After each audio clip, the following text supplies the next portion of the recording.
So Rammohan Rao గారు, so Sunitha Reddy గారు version విన్నారు, సంధ్యారెడ్డి గారు వర్షన్ విన్నారు. సో అసలు పార్టీలకే కావచ్చు, రాజకీయాలకే కావచ్చు, కులం రంగు పులవడం, ఆపాదించడం అనేది అసలు ఎంతవరకు కరెక్ట్ అని మీరు అంటారు? అసలు మీకు అట్లాగే సునీతారెడ్డి గారికి, సంధ్యారెడ్డి గారికి, అట్లాగే మన బీఆర్కే న్యూస్ ప్రేక్షకులకు నమస్కారం. చెవులు చిలువలు పెట్టేట్టు గత వారం రోజులు ఇదే చర్చ నడుస్తున్నది. ప్రజలందరూ చూస్తున్నారు. ఎవరి వెర్షన్ వాళ్ళు చెప్పుకుంటారు, ఎవరి పాట వాళ్ళు పడుకుంటున్నారు. అడ్డ సత్యాలు, అసత్యాలు చెప్తున్నారు. సత్యాలు చెప్పాల్సిన బాధ్యత మన మీడియా మీద ఉంది, మన వాళ్ళ మీద అందరి మీద కాదట్లేదు.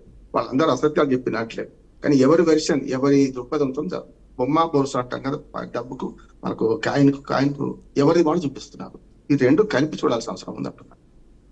నేను హేతువాదిగా కులం అనేది ఏ కులంలో పుట్టాలి, ఏ మతంలో పుట్టాలి, ఎక్కడ పుట్టాలి, ఏ ప్రాంతంలో పుట్టాలి, ఏ దేశంలో పుట్టాలి మన చేతిలో లేదు కదా. పుట్టుక మన చేతిలో లేదు, చావు మన చేతిలో లేదు. అటువంటి అప్పుడు ఈ కులాల గురించి, కులాల కుంపటి పెట్టుకొని ఒకరి మీద ఒకరి వ్యక్తిత్వ హననం చేసుకుంటా పోతే ఏమవుద్దంటే ఖచ్చితంగా ఎక్కడనో అడ్డుకట్టబడుతుంది. నిజంగానే ఏ కులం కూడా తమ పార్టీకి మా కులమే పనికొస్తుంది మేమే అని అనుకుంటే అంతకంటే అపహాస్యం లేదు. ఇప్పుడు ఇవాళ 50% పైగా బీసీలు ఉన్నారంటున్నారు కదా. మరి అగ్రవర్ణాలు ఎందుకు వస్తున్నాయి? అన్ని పార్టీలకు నాయకులు వాళ్ళే కదా. ఇప్పుడు మన ప్యానల్లో చూడండి. అంటే నేనేమంటున్నానంటే అగ్రవర్ణాలు పెత్తనం చేస్తున్నాయి, కానీ ఎవరి ఓట్లతో చేస్తున్నాయి? అందుకని కుల చైతన్యం పేరు కుల గజ్జి వేరంటున్నాను. ఇవాళ కుల గజ్జి మొదలైతుంది. ఆంధ్రప్రదేశ్ లో ఉంటే మన తెలంగాణలో మొదలైతుంది అంటున్నారు. అసలు పాలిటిక్స్ లో కులం పాత్ర ఏంటి? అసలు మెయిన్ పాత్ర అదే పోషిస్తోంది. అసలు బేసిక్ గా ఏ ప్రాస్పెక్టివ్ లో చూడొచ్చు అంటారు? అసలు బేసిక్ గా సర్వీస్ చేస్తున్నారు, సర్వీస్ చేయడానికి ప్రజల్లోకి వచ్చారు. సో అంటే ఏ ప్రాస్పెక్టివ్ లో తీసుకోవాలి? అసలు కులం లేకుండా, కుల ప్రసక్తి లేకుండా రాజకీయాలు ఉండవు. ఇంతకుముందు సంధ్యారెడ్డి కరెక్ట్, చాలా కరెక్ట్.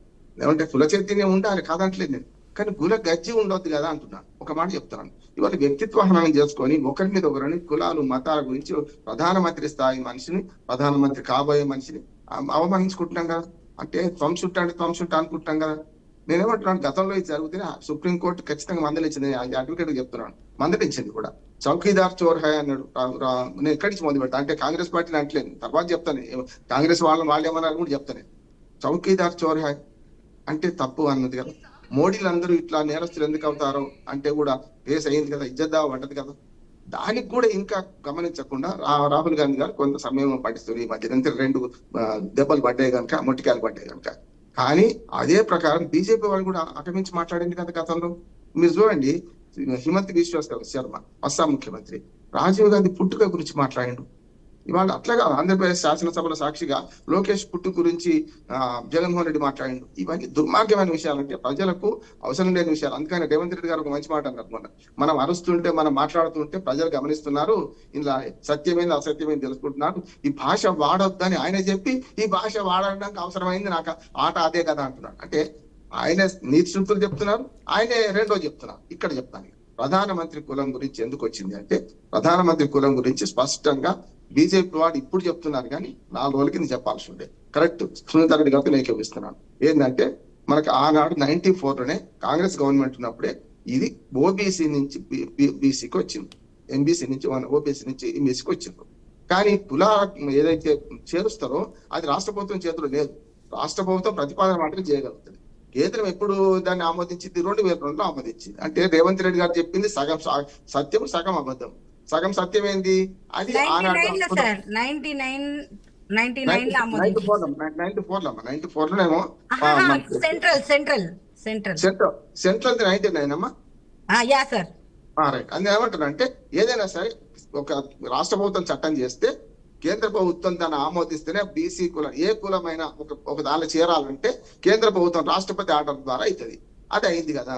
దాన్ని ఈయనేమన్నాడు, మొదలైన కులమే కన్వర్టెడ్ అంటే అర్థం తెలుస్తలేదు వీళ్ళకు. కన్వర్టెడ్ అంటే ఒకవేళ క్రిస్టియన్ మన ఎస్సీ క్రిస్టియన్ గా మారింది అనుకోండి, అప్పుడు కన్వర్టెడ్ క్రిస్టియన్ ఏమవుతారంటే బీసీ అవుతారు. అది కన్వర్టెడ్ బీసీ అంటారు దాన్ని. ఇక్కడ కన్వర్టెడ్ బీసీ ఉండదు.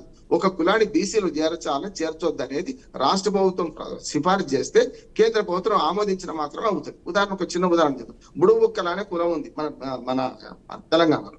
వాళ్ళు బుడుబుక్కల అనే కులం మాకు కాదు సార్, మేము రామజోగులం అని చెప్పి పెద్ద ఎత్తున పిటిషన్ వేసారు. నేను దానికి బాధించిన కూడా మన కేసీఆర్ హయాంలో బీసీ కమిషన్ వేసిండ్రు. కమిషన్ ఎంక్వైరీ అయింది. బుడుబుక్కల కులాన్ని రామజోగులుగా పరిగణిస్తూ క్షత్రియ రామజోగులు వేరు, ఇవన్నీ కూడా బీసీల కిందకి వస్తాయని చెప్పింది. నేనేమంటున్నానంటే రాష్ట్ర ప్రభుత్వం ఏదైతే సిఫారసు చేస్తుంది కేంద్ర ప్రభుత్వం ఆమోదం లేకుండా ఉండదు. నెంబర్ 1.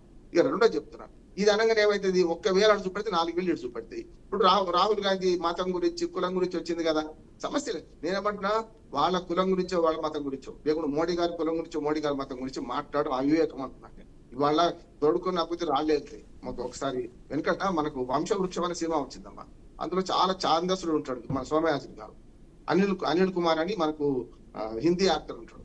చివరికి కులం గురించి వచ్చి కులం మీద గొడవ అయ్యి చివరికి తన కులమే ఒక దాసి ఆమె గుడతాడని చెప్పి పడితే తాళపత్ర కన్నాల కింద పడితే, నేనేమంటున్నాను, మన మూలాలకు పోతే అందరం కూడా గిరిజనుల నుంచి వచ్చినాం, అందరం కూడా మూలవాసుల నుంచి వచ్చినాం. మనం ఈ కులాలు ఇవన్నీ కూడా ఆర్థిక స్థితిని బట్టి ఇవన్నీ పెట్టుకుంటూ వచ్చినాం, వృత్తులు బట్టి కులాలు ఏర్పడి ఈ కుల సమరంలో అసలు ప్రజల సమస్యలు మర్చిపోతున్నారు వీళ్ళు అంటున్నాను.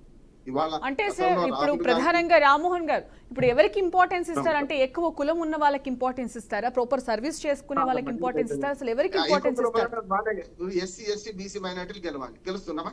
ఇప్పుడు బీసీలు గెలవాలి. అందుకనే ఈ కుల నినాదం ఎప్పుడు వచ్చిందంటే, చాలా మొదటి నుంచి కుల చైతన్యం ఉంది, రాజకీయాల్లో కులం లేకుండా ఉండదు. కుల చైతన్యం వేరు, కుల గజ్జి వేరు అంటున్నాను. కులం మీద హమారా మన ఓట్ హమారా రాజ్ తుమ్హారా ఏ నహి చెలేగా అని కలిసిరామ్ నినాదం చేసిండు. కానీ కుల చైతన్యం ఎప్పుడు వచ్చింది అక్కడ? ఎప్పుడైతే 10 ఏళ్ల తర్వాత మాయావతి ముఖ్యమంత్రి అయింది అక్కడ. ఇక్కడ కూడా నేను ఏమంటున్నానంటే, ఇవాళ తెలంగాణలో సబ్బండ వర్గాల సంఖ్య ఎక్కువ, 85% పైగా సబ్బండ వర్గాలు ఉన్నారు. మిగతా 15-20% మాత్రమే అగ్రవర్ణాలు ఉన్నారు. అగ్రవర్ణం అనే పేరే తప్పు నేను అంటున్నా, కానీ మేమంటున్నానంటే ఉన్నారు. ఇది మిగతా సమాజానికి భిన్నంగా ఉన్నాం. అందుకనే మన దగ్గర ఇప్పటికీ ఇటువంటి కుల పంచాయతీ లేదు. ఇప్పుడు ఈ 2 రాజకీయ పార్టీలు మొదలు పెడుతున్నాయంటే, ఎవరు మొదలు ఎవరు వెనక అదే చెప్పినని, ఎవరు మొదలు పెట్టే ఎవరు వెనక పెట్టే తప్పే. ఇక్కడ మన దగ్గర గతంలో ఒక రెడ్డి కులస్తుడు ఒక ఎస్సీని మామ అని పిలుస్తాడు. మన దగ్గర ఆ సంస్కృతి ఉన్నది. మన దగ్గర ఆంధ్రప్రదేశ్ లాగా ఏది కులగచ్చి కారం చెడు చుండ్రు సంఘటన జరగదు ఇప్పటిదాకా. ఇక్కడ జరుగుతున్నాయి, ఇప్పుడు జరిగే అవకాశం ఉంటుంది. ఇట్లా చేస్తే వీళ్ళు అంటున్నాను. అందుకని ఇప్పుడు బీసీల చైతన్యం వచ్చింది, దీని అందరూ ఆహ్వానించాలి. కులగణన చేయడం కరెక్ట్ అంటున్నాం, కాంగ్రెస్ పార్టీ చేసింది కరెక్ట్, కానీ తప్పుడు పద్ధతి ద్వారా చేసింది. కొన్ని మనకి సంధ్యారెడ్డి గారు అంటే కొన్ని 15% 10% కాలేదు, దానికి చెయ్యాలి కాదంటలేదు. కానీ ఈ కుల కన్నడ చేయగానే ఇది చట్టబద్ధం కాదు, కేవలం రాష్ట్ర ప్రభుత్వం చేసి చట్టబద్ధం కాదు. ఎవరైతారంటే జనాభా లెక్కలు చేయాలి. 90 సంవత్సరాల క్రితం 1931లో కులగణన జరిగింది. ఆ తర్వాత జరగలేదంటే జరిగింది, కానీ ఎస్సీ ఎస్టీఏ జరుగుతున్నాయి. 1951 నుంచి 7 సార్లు అయింది ఇప్పటి వరకు. 7 సార్లు కూడా ఎస్సీ ఎస్టీ జనాభా లెక్కలు ఏం జరుగుతున్నాయి అంటే, చట్టసభలలో వాళ్ళకే ఉన్న రిజర్వేషన్ బీసీలకు లేవు.